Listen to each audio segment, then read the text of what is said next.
Amém?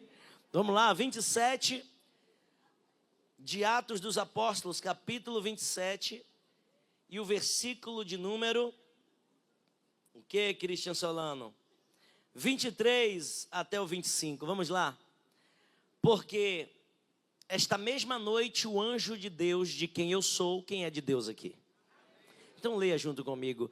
Porque esta mesma noite o anjo de Deus, de quem eu sou e a quem sirvo, esteve comigo, dizendo: Paulo, não temas, importa que sejas apresentado a César, e eis que Deus te deu todos quanto navegam contigo. Portanto, ó varões, tende bom ânimo, porque creio em Deus, que há de acontecer assim, como a mim me foi dito. E você diz amém.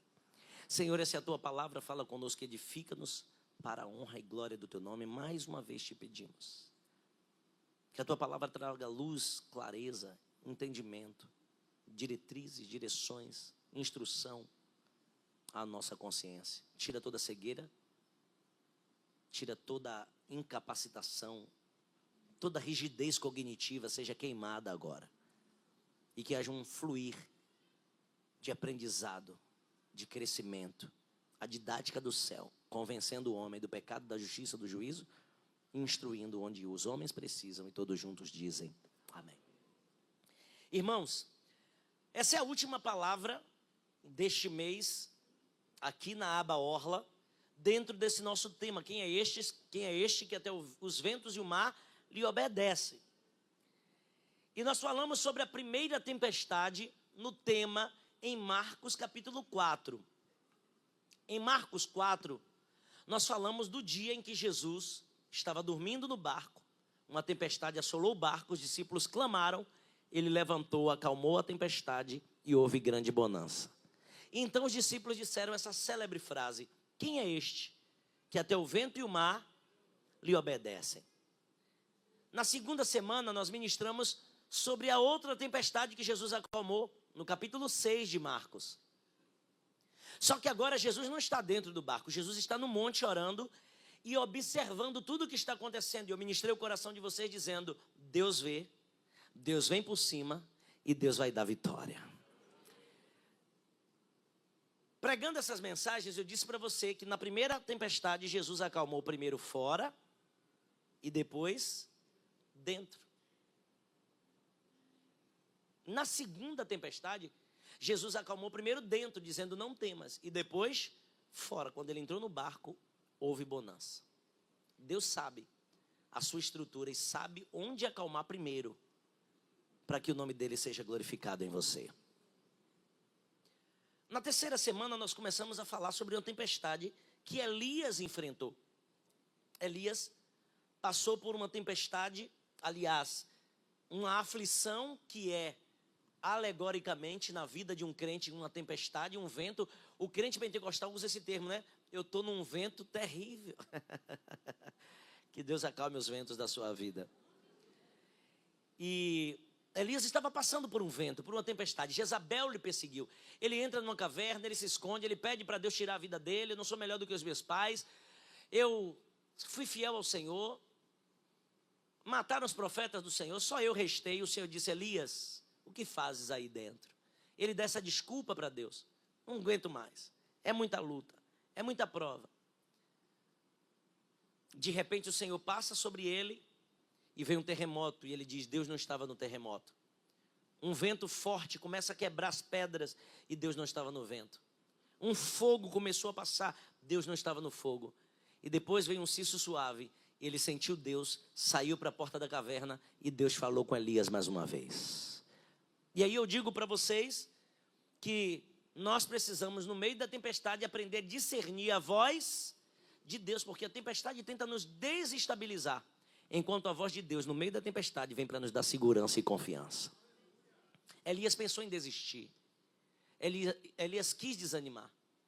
Mas se Elias parasse, um legado não seria deixado. Então o Senhor disse para Elias: vai e unge Eliseu profeta em teu lugar. Quando você pensa em desistir, Deus já tem alguém que deseja muito forte o que você está rejeitando. Mas continue firme no propósito. Tem gente que está se inspirando em você. Tem gente que está mirando em conseguir, porque você conseguiu. Você é uma inspiração para alguém. Oh, glória. Eu vou dizer de novo. Você não pode parar. Sua responsabilidade é maior do que sua vontade hoje. Tem gente que só está continuando porque você está de pé e avançando. E Elias avançou. Consagrou Eliseu. Ungiu Jeú, rei sobre Israel. E Azael, rei sobre a Síria.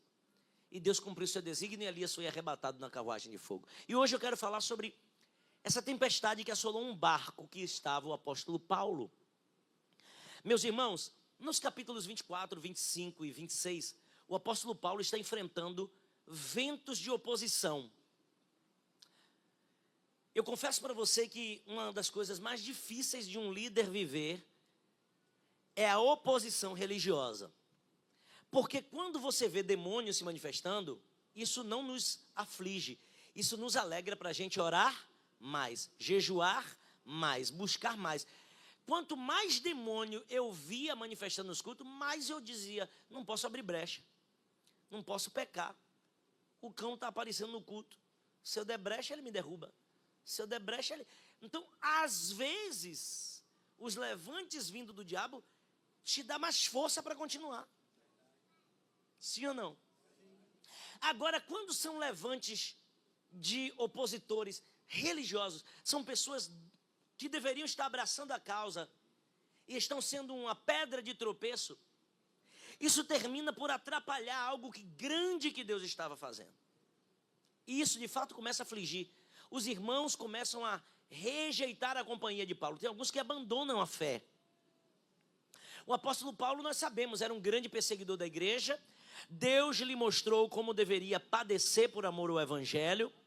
Ele largou a vida de perseguidor, passou a ser aquele cara que defende, aquele homem que prega, que levanta a bandeira do evangelho, como nós levantamos a bandeira do evangelho.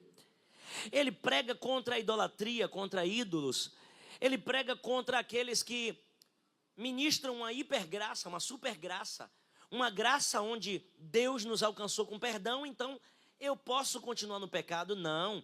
Paulo disse, o Senhor Jesus não quer que nós continuemos no pecado, antes que nos santifiquemos para honrar a graça que nos foi dado. O próprio Jesus, quando pega uma mulher num ato de adultério, ele diz, vai, não peques mais. Então, enquanto falsos mestres começam a aliciar, a molestar os irmãos da igreja primitiva, para que não largassem o pecado, para que negociassem. Você pode ir para a igreja e ir para o pagode, menina. Isso é excesso de Paulo. Não precisa tanto. Você pode ir para a igreja e ir para o reggae. Você pode ir para a igreja e fumar uma maconhazinha socialmente. Você pode ir para a igreja e ter suas relações sexuais normais. Ah, quem é que casa sem provar? Aí o apóstolo Paulo está sempre escrevendo uma carta dizendo, é melhor casar do que se abrasar. Se não é nem para esfregar, para abrasar, que dirá é para ter.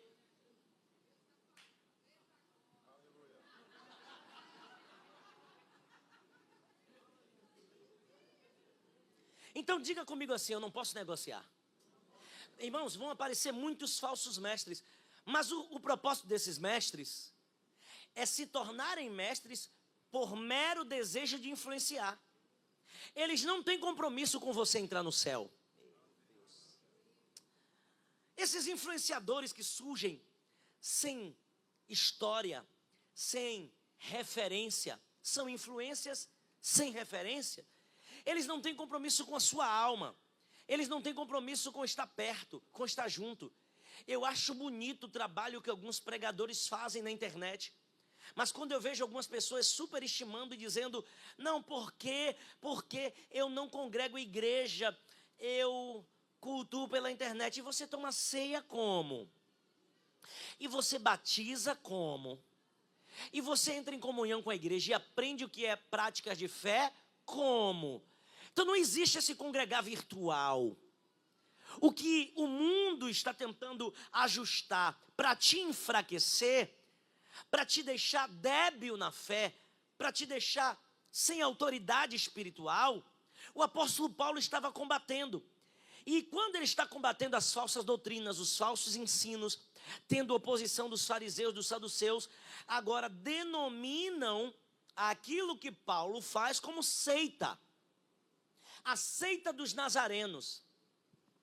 O que é que eles fazem? Geram um tumulto, dizem que Paulo está aliciando as pessoas e convertendo a uma seita que vai se levantar contra o poder estabelecido, que é Roma, que é Festo, Félix, César, Herodes.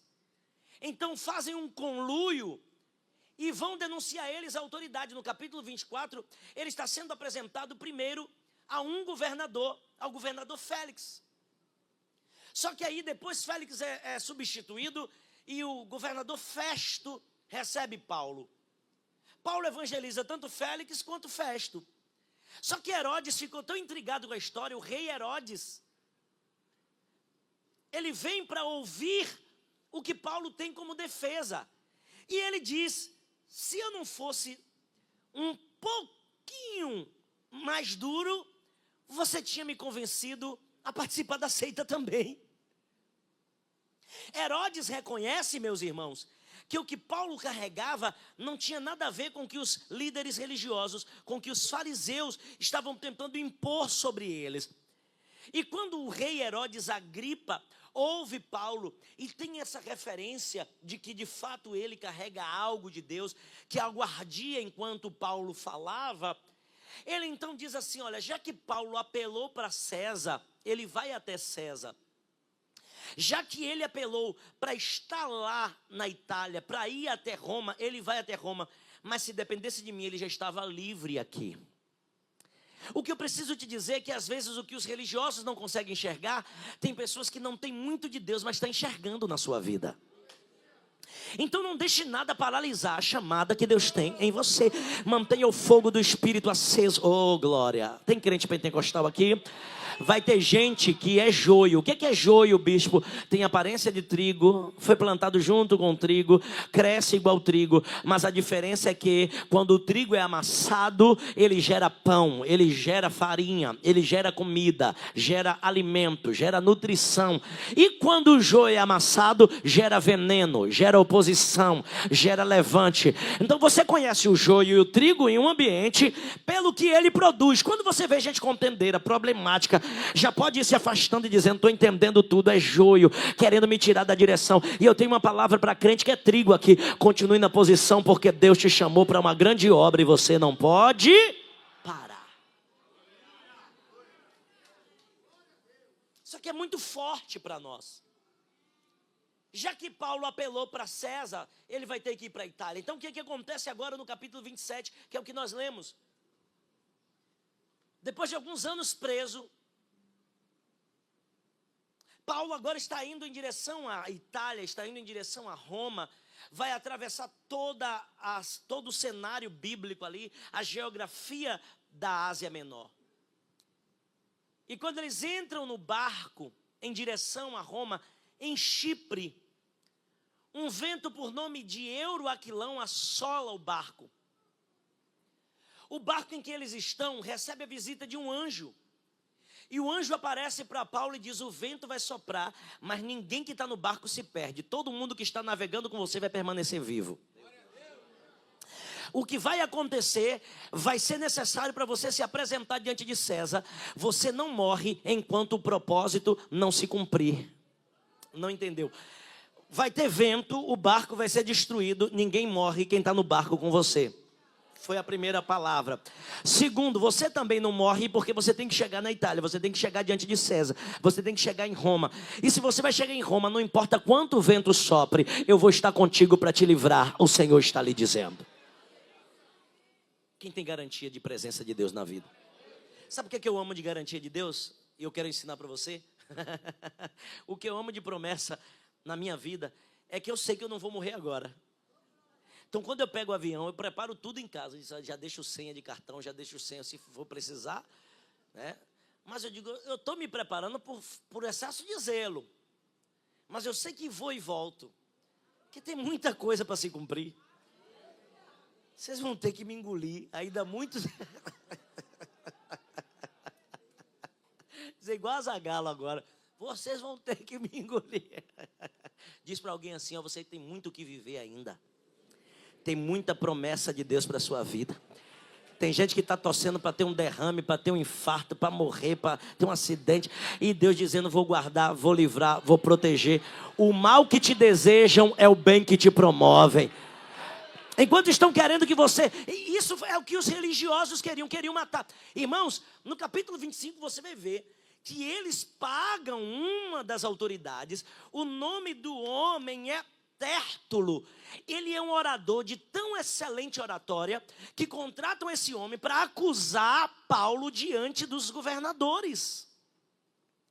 E tem um momento que eles querem pagar para assassinarem Paulo no caminho. Olha o nível de perversão. A religião faz isso. Faz a gente querer matar, faz a gente querer corromper em nome de estarmos certos.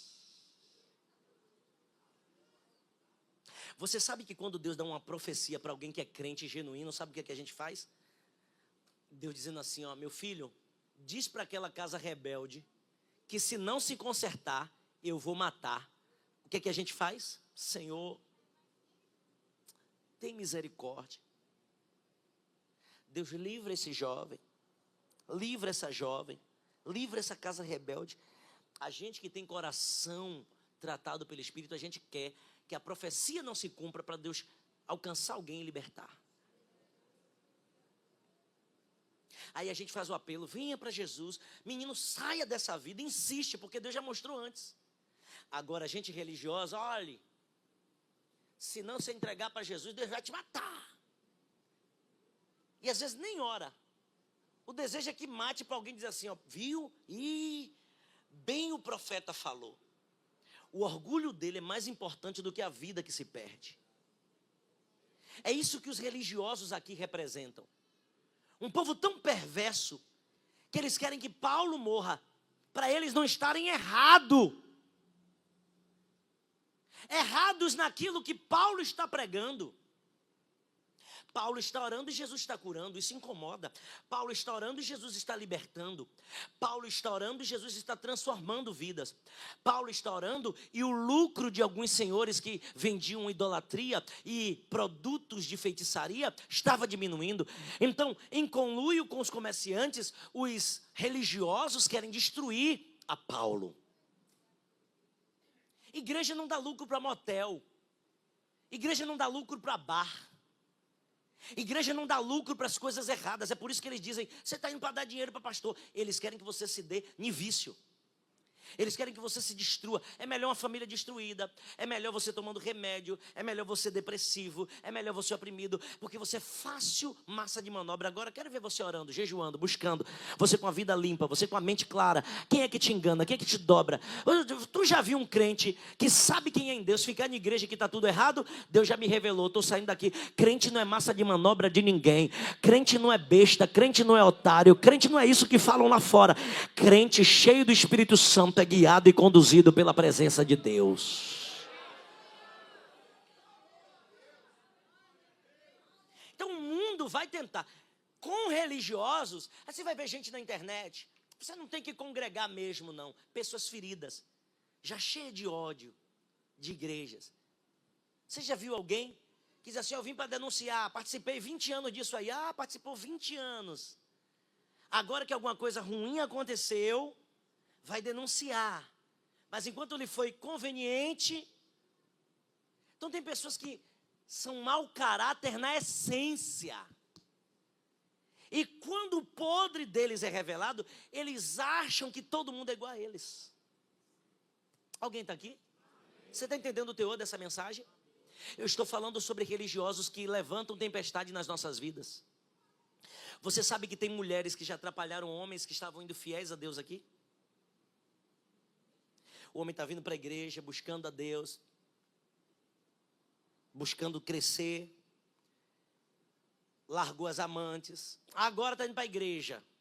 Ah, bispo, até gostei, porque está uma bênção dentro de casa, mas direto que está na igreja, o negócio dele agora é tudo Bíblia. De mulher, pelo amor de Deus, não murmure disso não, mulher. não seja um vento na vida desse homem, não. Porque se esse homem voltar para onde ele estava, é 7 espíritos pior do que o que estava. Se ele tinha 2 amantes, vai ter 4. Se ele bebia, vai beber agora o engradado, vai beber agora o bar, vai tomar agora. Ele vai na Ambev, vai contratar o povo da Ambev para vir trazer a bebida, mulher.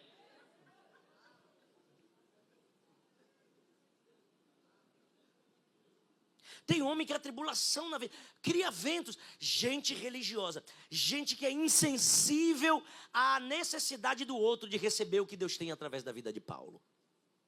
Estamos vivendo nesse tempo, onde todo mundo tem uma pitada para dar da vida dos outros, mas a deles estão perdidas. Cuidado com quem quer te dar crítica construtiva, mas nunca construiu. Cuidado com quem quer dar direção, mas ele mesmo está. Cuidado com quem quer te falar, mas nunca sentou para ouvir ninguém. Cuidado com quem quer ser mestre, mas nunca foi discípulo de ninguém. Cuidado com quem quer ter um conselho para te dar, mas não ouve conselho de ninguém. Cuidado com quem quer te liderar, mas nunca foi liderado por ninguém. Cuidado com quem quer dar uma de humilde, mas na essência é orgulhoso, só quer estar certo, só quer te amaldiçoar, quer fazer de você um refém da fé. Eu venho como ministro de Deus para declarar: Deus tem um propósito grande com a sua vida nesta geração. Deus tem os Paulos dessa geração, e não importa quantos levantes fizeram contra você, o Senhor está dizendo: esse barco não afunda para ter morte, é para que o nome dele seja glorificado. Ninguém do barco se perde, oh glória, aleluia. Eu sei que tem gente com você nessa jornada, eu sei que tem gente orando com você, eu sei que tem gente que nem era para estar, mas está. O Senhor está dizendo: ninguém se perde.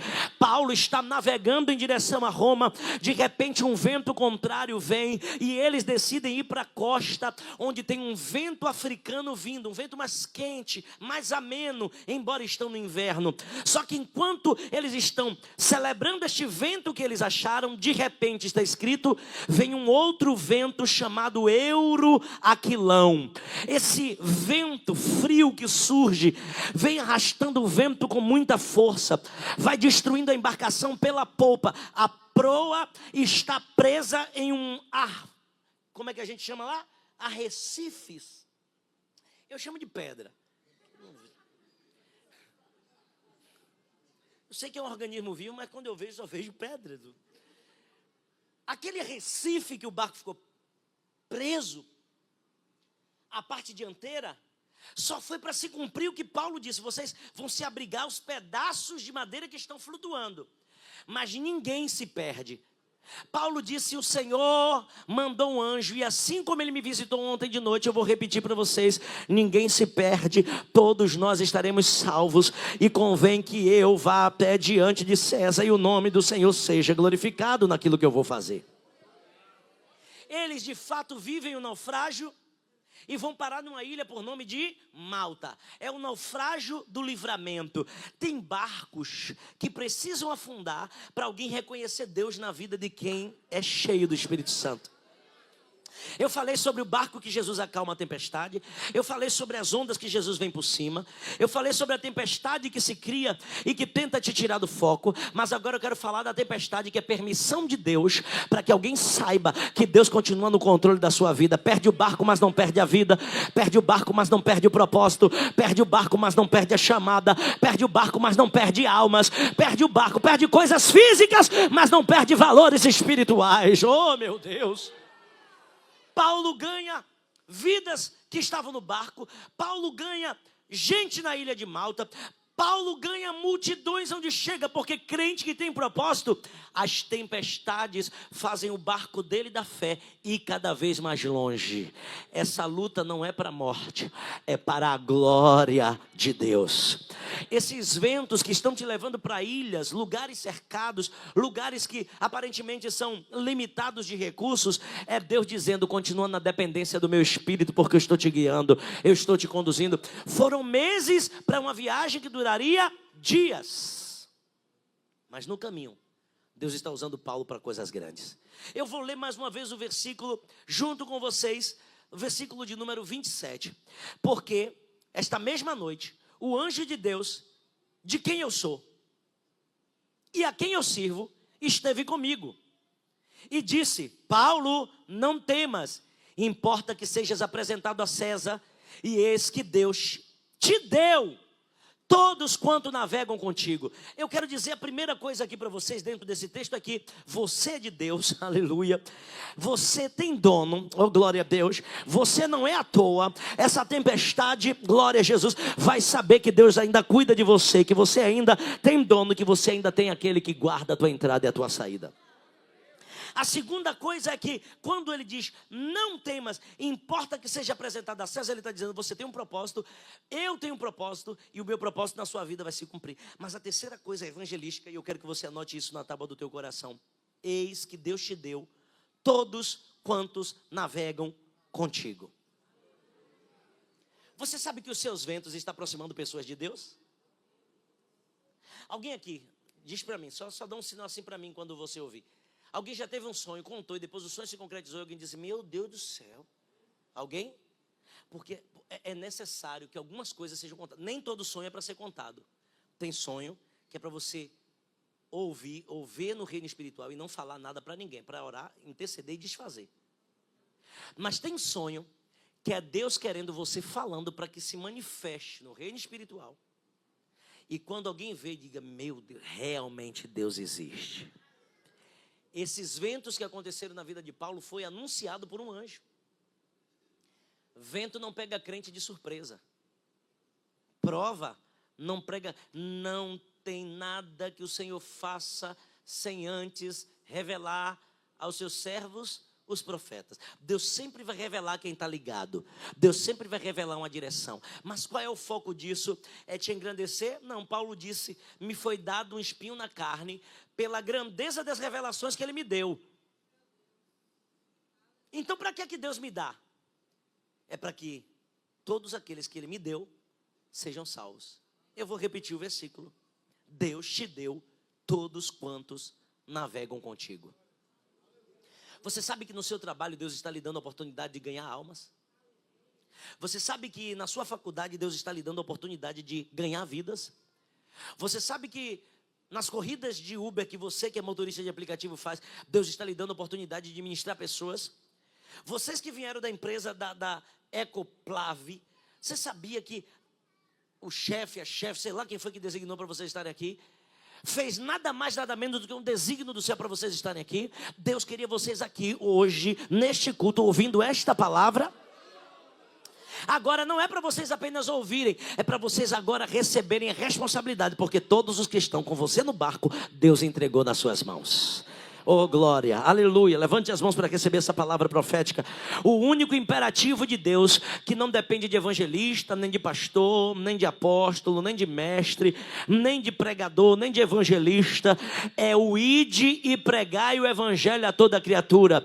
Deus não se preocupa se você é pequeno, é grande, se é novo, se é velho, se é preto, se é branco. Deus não está preocupado com sua classe social, sua condição financeira.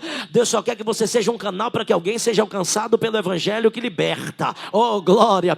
E o Deus de Paulo está dizendo, eu estou entregando todo mundo que navega contigo nas suas mãos. Quem está navegando com você na faculdade vai ver Deus na sua vida. Ébria, Camanaia, cheia. Alguém aqui quer ganhar almas ainda esse ano? Alguém aqui quer ganhar vidas para Jesus este ano?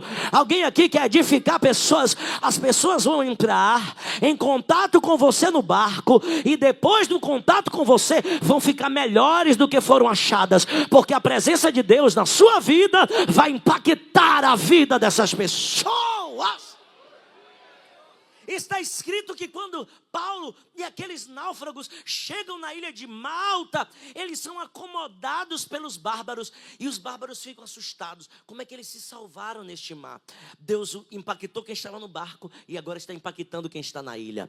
Tem pessoas que estão em lugares isolados. Seus ventos estão te levando para pessoas que nem tinha quem entregasse a mensagem. Seus naufrágios, suas dores estão sarando pessoas que precisavam da palavra que você carrega.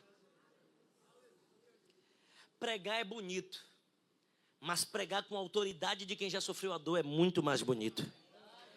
Eu sei o que eu passei para pregar aqui. O bispo Bruno sabe o que ele passou para pregar O pastor Maurício sabe, a pastora Isadora sabe, o pastor Ida, os pregadores que estão aqui sabem. Pregar não é só abrir a Bíblia e interpretar um texto. Você precisa chegar na ilha e dizer: o Deus que me apareceu no barco me deu a notícia. Eu precisava chegar nessa ilha e daqui estou indo para Roma, porque Deus tem propósito grande para fazer nessa terra. Aí eles não entenderam nada. De repente estão catando gravetos, porque a chuva caía, o vento soprava.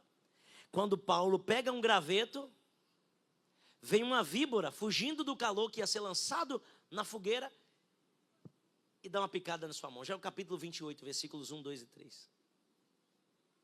Aí os bárbaros dizem: esse homem só pode ser um pecador, porque escapou do mar.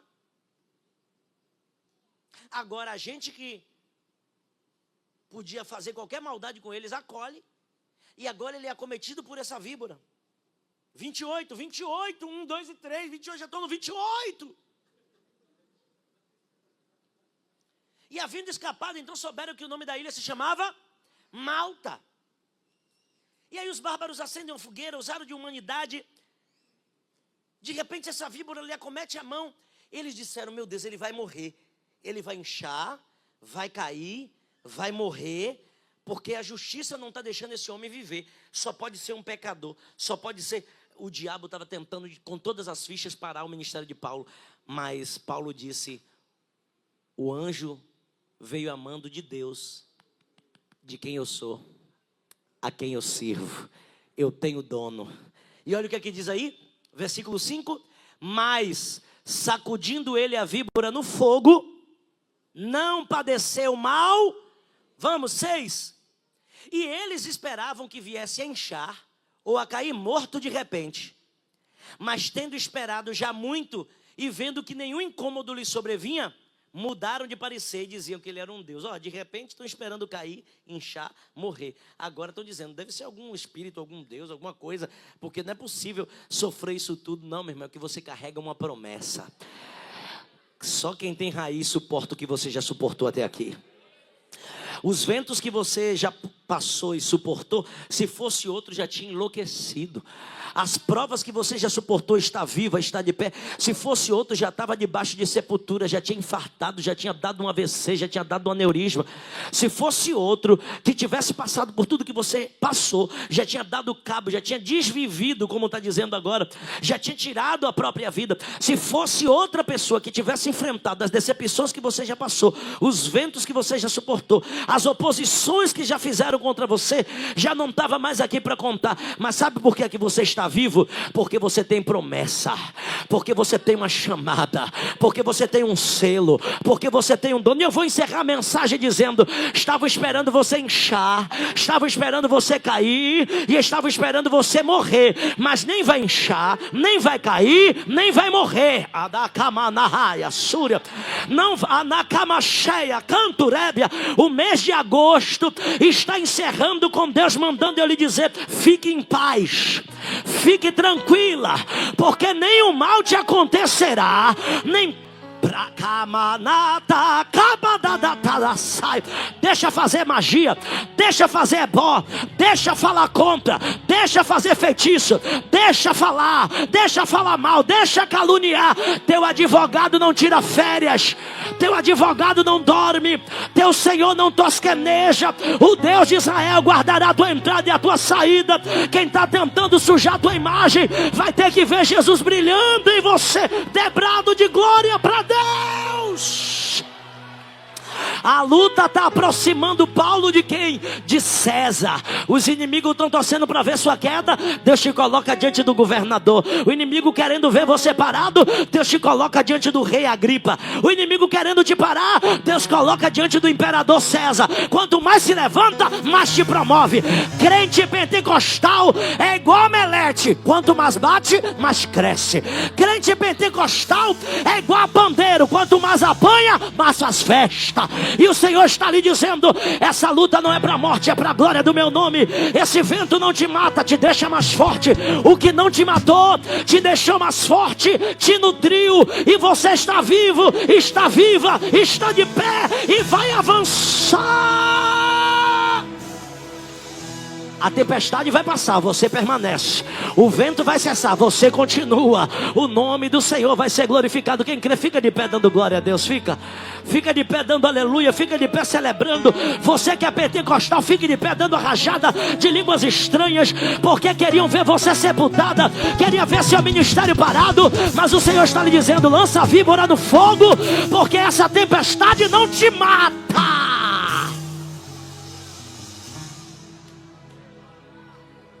Paulo pegou a víbora e lançou aonde? No fogo. Aonde? Crente pentecostal tem que lançar o capeta aonde? Olha, o inimigo está querendo que você fique, ó, apagadinho. Não, fogo na víbora, fogo no capeta. Paulo disse: eu sou de Deus, a Ele que eu sirvo. Deus me deu todo mundo nesse navio. Eu vou ganhar alma. O inimigo tentando me parar e eu pegando fogo, jogando fogo, ei, colocando víbora no fogo. Glória. Deus passeia no meio do fogo. Seus olhos são como chama de fogo. Ele manda carruagem de fogo. Falou com Moisés na sarça de fogo. João olhou e disse: ele é o que passeia no meio dos 7 castiçais de fogo. Tem olhos como chama de fogo. O Senhor está lhe dizendo: entra no fogo, entra no regozijo do seu Senhor, porque tem coisa nova para fluir ainda esse ano na tua vida. Essa tempestade não é para a morte, é para a glória de Deus. É para a glória de Deus. É para quem tem glória para dar glória, diga glória. Quem tem boca para dar aleluia, diga aleluia. Quem tem garganta para exaltar, exalte. Quem tem fôlego, quem tem saúde, abre a tua boca, exalte a Deus.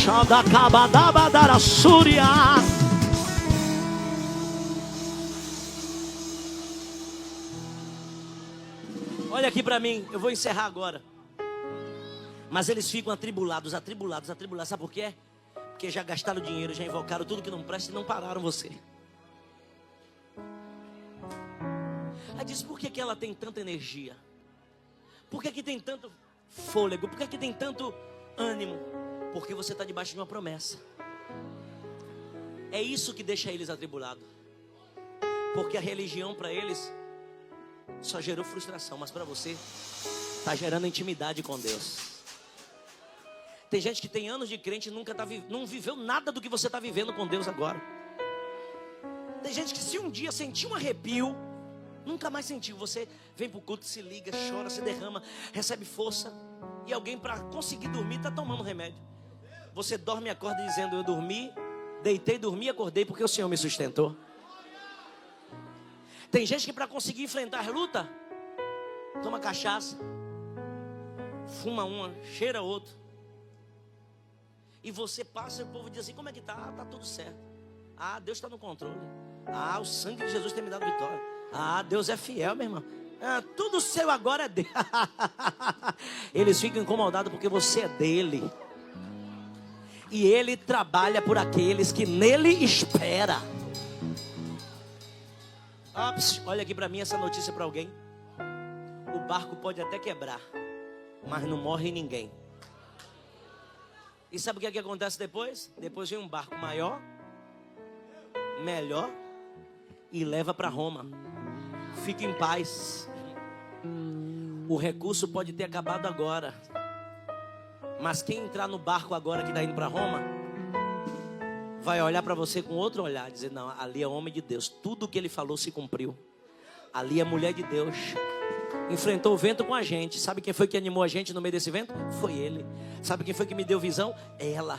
Sabe quem foi que me deu coragem? Deus, através da vida dela. Você vai ser referência para muita gente nesses naufrágios. Tem gente naufragando e, em nome de se salvar, está se matando. Você já viu isso? Está no meio do barco, no meio do vento. Já que eu vou morrer, deixa eu me matar logo. Não tem lógica essas coisas, né?